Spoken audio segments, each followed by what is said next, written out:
ou seja, o Papa oferecia bulas de perdão assinada por ele, dependendo do dinheiro que entrava no gasofilácio. Vendia 5 anos de perdão, 10 anos de perdão. Se o valor fosse mais robusto, o Papa assinava uma bula de perdão perene.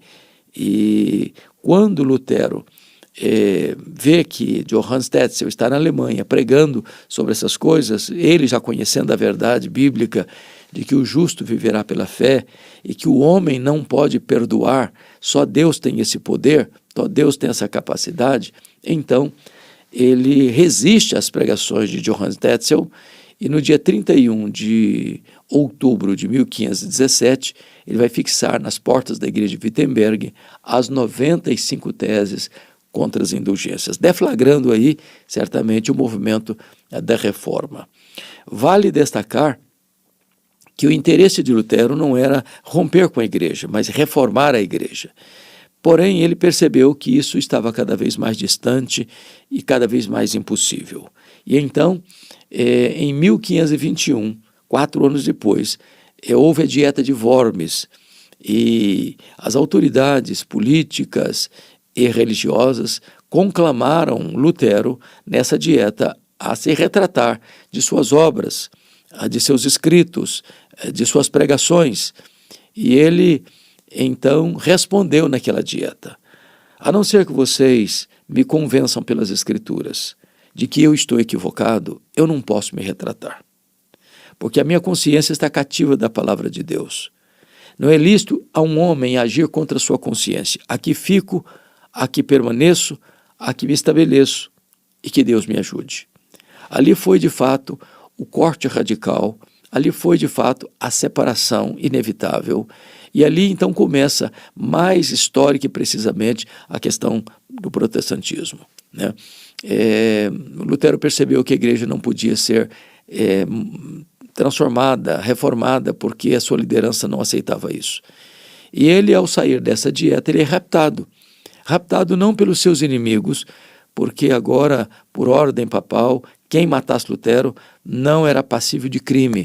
Ele foi raptado pelos seus aliados, levado para o castelo de Wartburg, onde passou praticamente 1 ano dentro de um biombo, fazendo a tradução da Bíblia para o alemão, obra tão importante que, inclusive, veio influenciar a gramática alemã.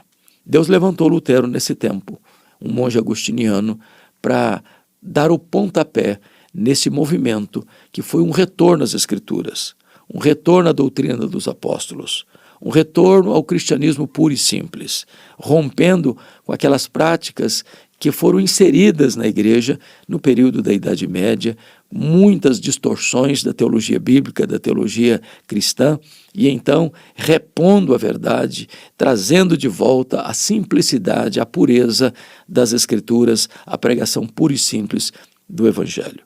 É claro que Deus levantou outros homens, como Zwinglio, na Suíça,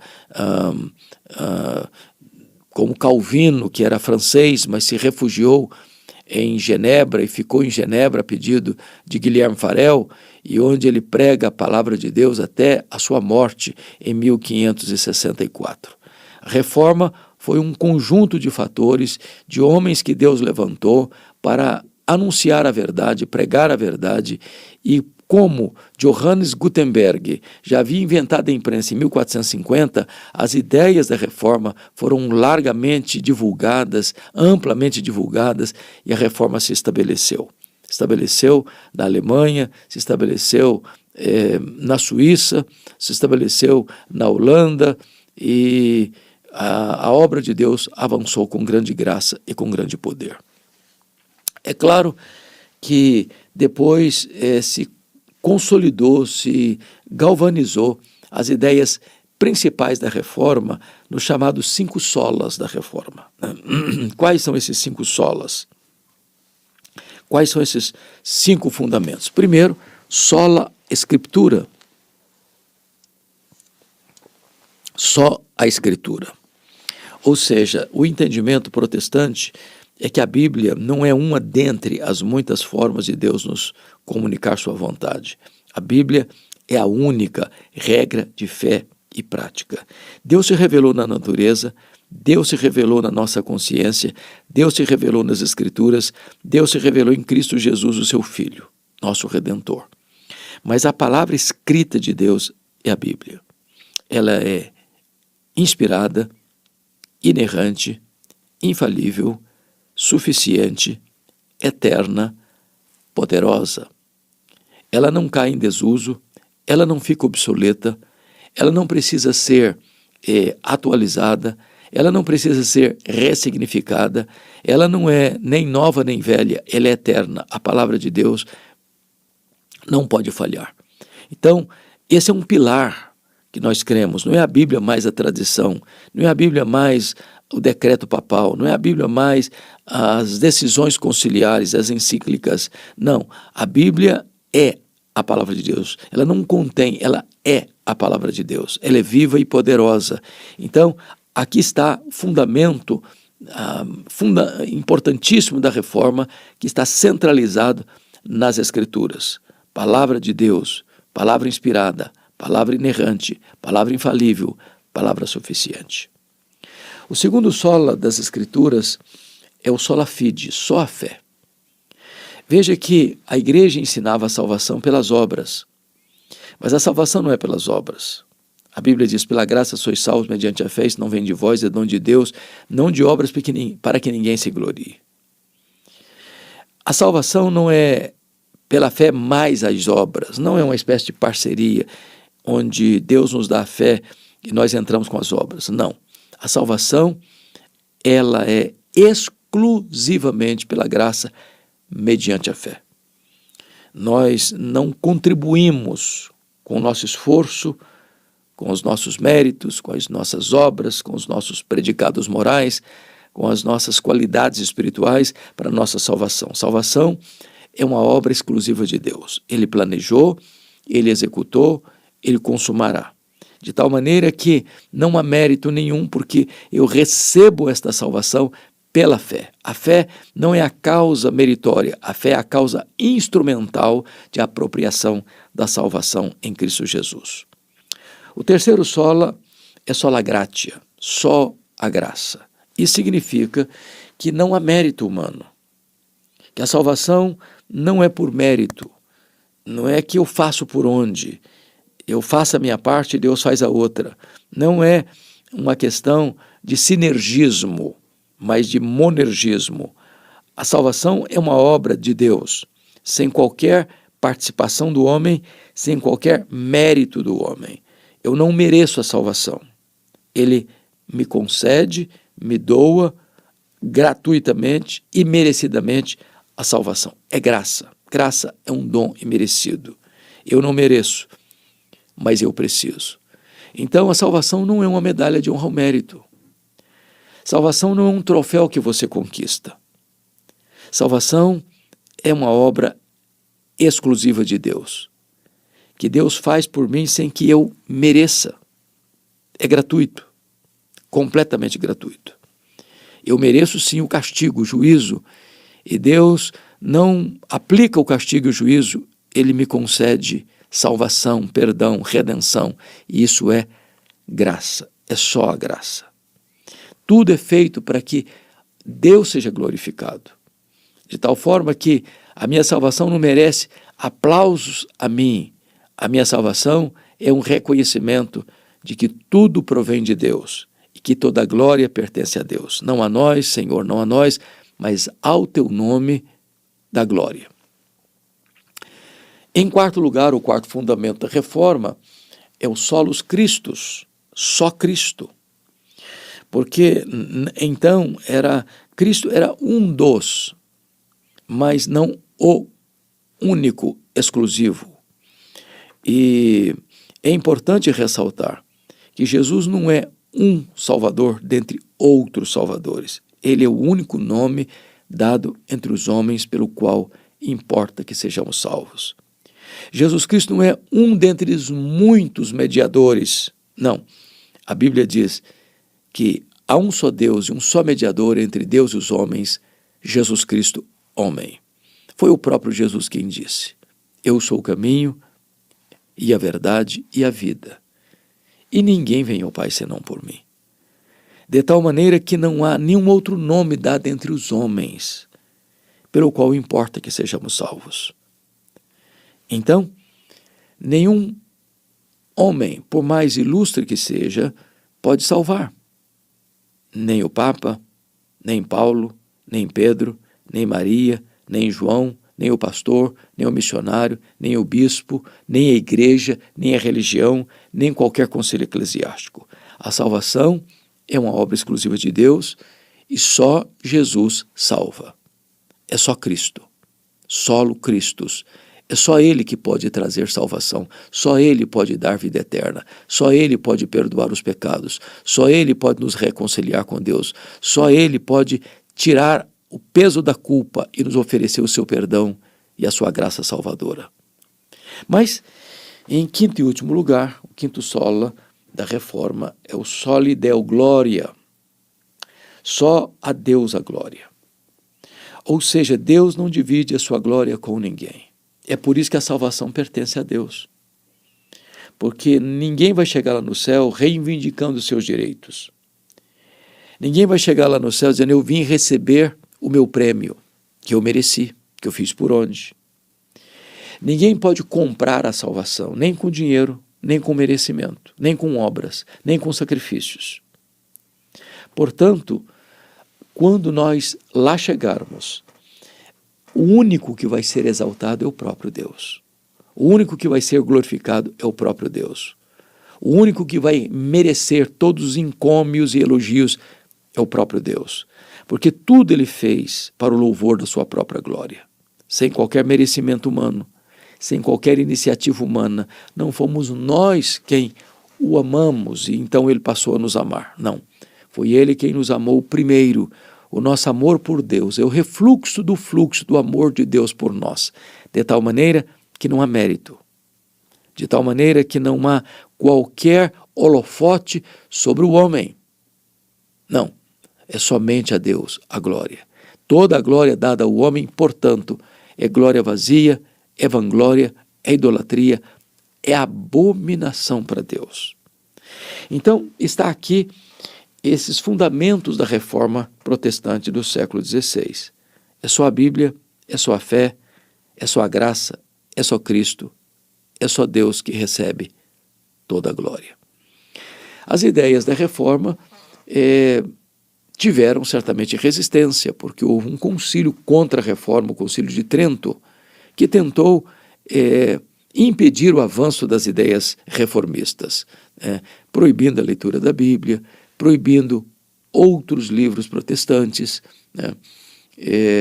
trazendo novamente uma perseguição muito grande, que foi a Inquisição, patrocinada pelos Corrente Loyola. Inácio de Loyola foi, de certa forma, o braço de ferro do Concílio de Trento para impor aos chamados herégios, os que se haviam aderido à reforma, como aqueles que mereciam a punição e até mesmo a própria morte. João Calvino, que foi o reformador genebrino, enviou para o Brasil, inclusive, a pedido de Villegagnon, 14 missionários. E eles foram todos mortos aqui no Brasil pelo viés do martírio. Não porque cometeram crimes, não porque cometeram deslizes morais, mas porque eram professos aderentes da reforma e da fé em Cristo Jesus. A reforma, pela graça de Deus, vingou em tantos países. Noutros, grandes, terríveis perseguições, como aconteceu na França, em 1559, com Catarina de Médici, onde 70 mil huguenotes foram mortos com requinte de crueldade, na chamada Noite de São Bartolomeu, 24 de agosto de 1572.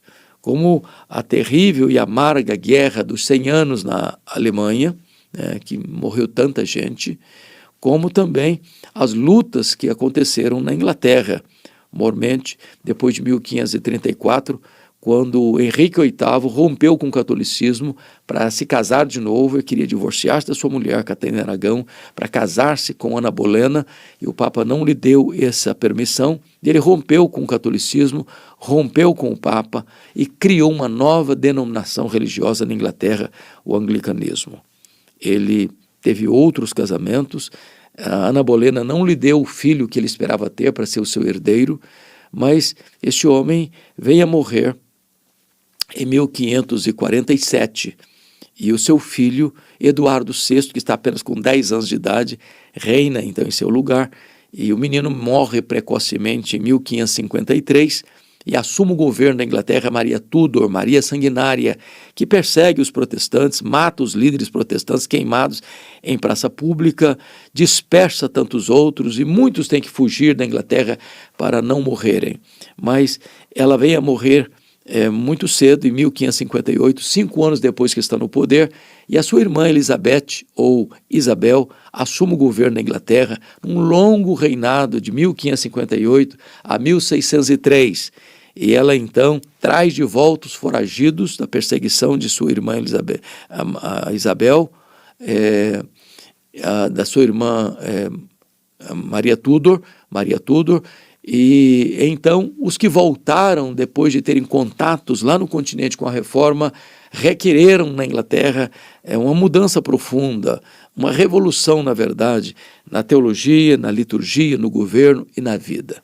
E criou-se então na Inglaterra uma geração de homens piedosos e cultos, os puritanos, que influenciaram inclusive a formação da Nova Inglaterra, das colônias americanas, que hoje é os Estados Unidos da América, e de onde veio o protestantismo aqui para o Brasil. Então nós somos fruto desse trabalho tão glorioso, tão bendito, dos nossos irmãos, dos nossos pais na fé, daqueles que muitas vezes selaram com o seu sangue a sua fé, o seu testemunho, para nos legar as verdades benditas do Evangelho, que temos o privilégio de tê-las hoje. Um dos lemas importantes da reforma é Igreja Reformada, sempre reformando. E o que significa isso? Significa que a igreja precisa sempre voltar às origens, sempre voltar à doutrina dos apóstolos, sempre voltar à fidelidade às Escrituras, porque sempre há o risco da igreja se desviar da rota, se desviar do caminho, e é preciso voltar à centralidade das Escrituras. Eu não tenho dúvidas de que a igreja brasileira, igreja evangélica brasileira e mundo afora, precisa de uma reforma. Muitas novidades foram introduzidas nas igrejas, em nome da fé evangélica. São estranhas muitas dessas práticas às Escrituras. Nós não temos o direito nem de extrair nada, nem de acrescentar nada às Escrituras.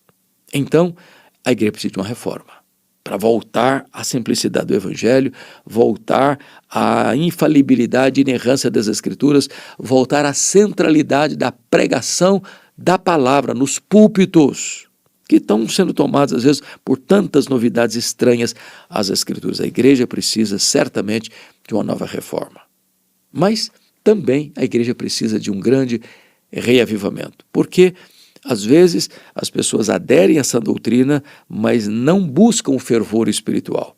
E aquilo que se chama de doutrina, ortodoxia ossificada, ortodoxia morta.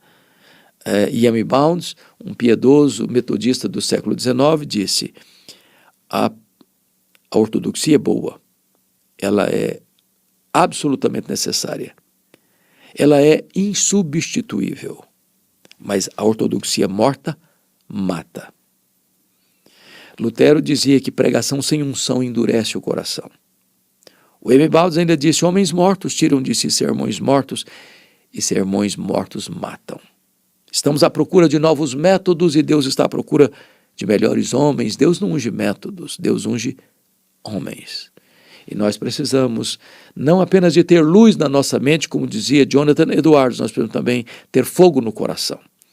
E essa junção entre teologia e ética, doutrina e vida, credo e conduta, é que precisa existir na igreja, para ela ser fiel às Escrituras e ao mesmo tempo ser uma igreja totalmente dependente do Espírito Santo, para ter uma vida plena, maiúscula e abundante, como a igreja de Éfeso, que era ortodoxa.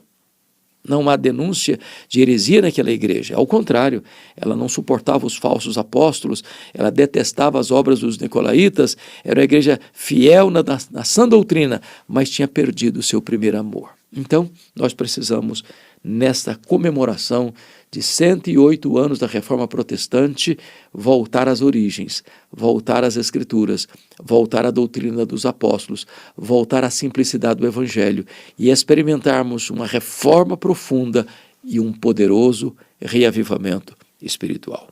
Eu espero que esta breve análise, este passeio tão rápido, por que não dizer panorâmico, aéreo, mas dando alguns insights do que foi a Reforma Protestante do século XVI, isso possa reavivar a sua fé, aquecer o seu coração, iluminar a sua mente. A Reforma Protestante foi um movimento histórico e espiritual que transformou o cenário religioso e político da Europa no século XVI. Com um impacto profundo e duradouro, a Reforma não apenas desafiou a autoridade da Igreja Católica, mas também trouxe à tona questões fundamentais sobre fé, graça e a relação pessoal com Deus. Essa época de mudança nos convida a refletir sobre a importância da liberdade de consciência e do acesso direto à verdade espiritual. A história da Reforma começa com figuras como Martinho Lutero. Lutero não estava apenas buscando reformar a Igreja. Ele queria restaurar a verdadeira essência da fé cristã, em oposição às práticas que, na sua visão, distorciam a mensagem de Jesus. O ato de Lutero de desafiar as indulgências, que prometiam perdão de pecados em troca de dinheiro, foi um grito por autenticidade espiritual. Ele acreditava que a salvação só poderia ser alcançada pela fé, através da graça de Deus, e não por obras ou rituais. Esse movimento desencadeou uma onda de reflexão que se espalhou pela Europa. Não eram apenas os líderes religiosos que se interessavam pela reforma. Os leigos também começaram a questionar e a procurar um relacionamento mais direto com Deus. A ideia de que a Bíblia deveria ser acessível a todos, e não apenas aos clérigos, tornou-se um princípio fundamental da Reforma. A tradução das Escrituras para as línguas vernaculares permitiu que um número crescente de pessoas lesse e interpretasse a palavra de Deus por conta própria. Essa democratização do conhecimento espiritual foi um passo crucial para o empoderamento do indivíduo. Além de Lutero, outros reformadores como João Calvino e Ulrico Zwinglio também desempenharam papéis importantes na difusão das ideias reformistas.